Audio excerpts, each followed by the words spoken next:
Magandang araw mga idol. So balik tayo sa ating update po tayo sa ating labuyo nga talagang hindi na ubos-ubos pag harvest mga idol. Dahil sa lakas ng ulan kahapon. So hindi kami ka maniubra ng ating siling labuyo kung paano to maubos pag harvest mga idol. Tingnan nyo po ang habaw. Ayan mga idol. So lagi po ako nag-update dito kung paano tayo mag harvest na ubusan. So kahapon parang dalawang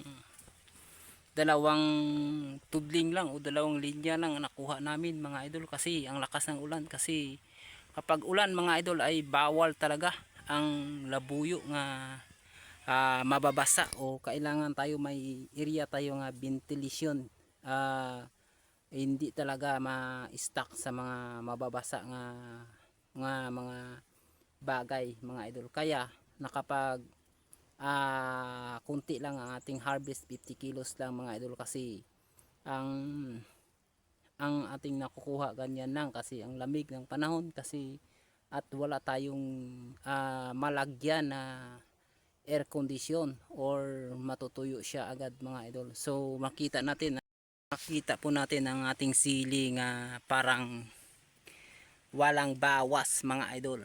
So yan, ang dami mga idol, almost 8 linya pa nga hindi na kuwanan. So kahapon ay hindi pa nga nagkabuo ng 2 linya mga idol ang ating nakukuha. So ganito kahaba ng ating sili ngayon mga idol.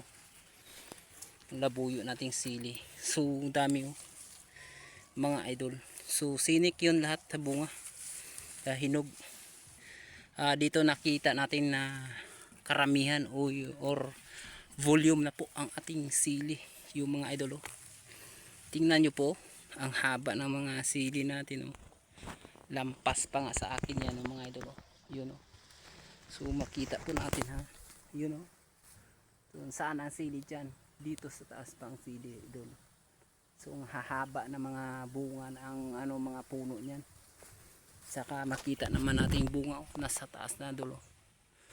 Yun almost 6 feet na po ang katason ng ating siling labuyo. So makita natin. So ang haba mga idol at mga tataba mga idol. So maraming bunga hilaw. Yun dulo. Yun. So makita po natin yung magandang bunga quality, big quality mga idol. So hindi naman tayo nagsasabi nga nagsasalita lang po tayo. Puro ganyan ng mga idol. Lalo na sa kabila naming area dol. Yun dol. Yun So makita po natin ha, dol. Lahat yun dol. Idol. Yun yun.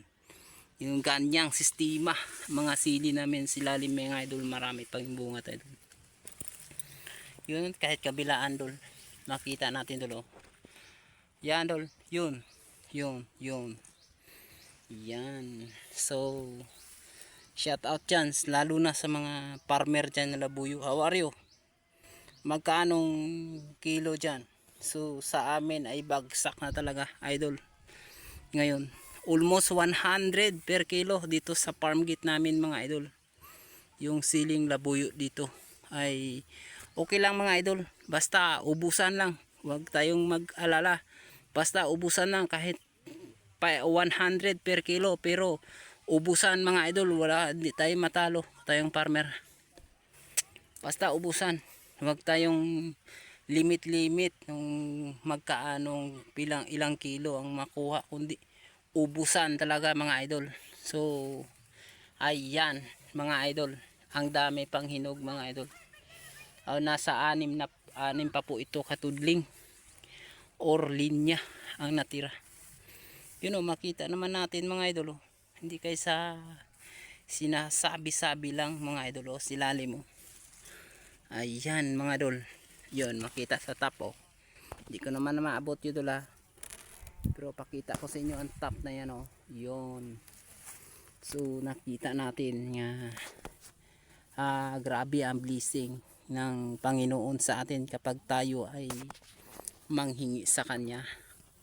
Pag tayo ay nanawagan mga idol na humingi tayo ng panalangin ng ating Panginoong Diyos na may kapal Ginoo mga idol, ay talagang bibigyan tayo tayong mga tao. Gumalaw lang tayo or magkilos lang tayo or mag full of knowledge lang po tayo ay bibigyan talaga mga idol. Ayun, makita naman natin talaga dol, maraming bungang bago at saka ang dami ng mga hinog mga idol. Yan, sa totoo lang lampas pa to sa akin ang kahabain nito. 6 feet ito, below pa mga idol ang haba ng sili na to. Yung ayan mga idol, so shout out sa mga farmer dyan ng ating siling labuyo. How are you? Ang presyo nyo dyan. So itong labuyo namin dito parang binabaha na sa karami at hindi matatapos pag harvest kasi pabalik-balik lang po kami, paikot-ikot. O pag dumangko na sa kabila ay nandito naman kami sa una naming hinaharbisan mga idol. So walang tao masyado dito makuha mga idol eh. So thank you very much mga idol and God bless. So makikita po natin ang ating production. Ayan ang aming sili, B quality mga idol.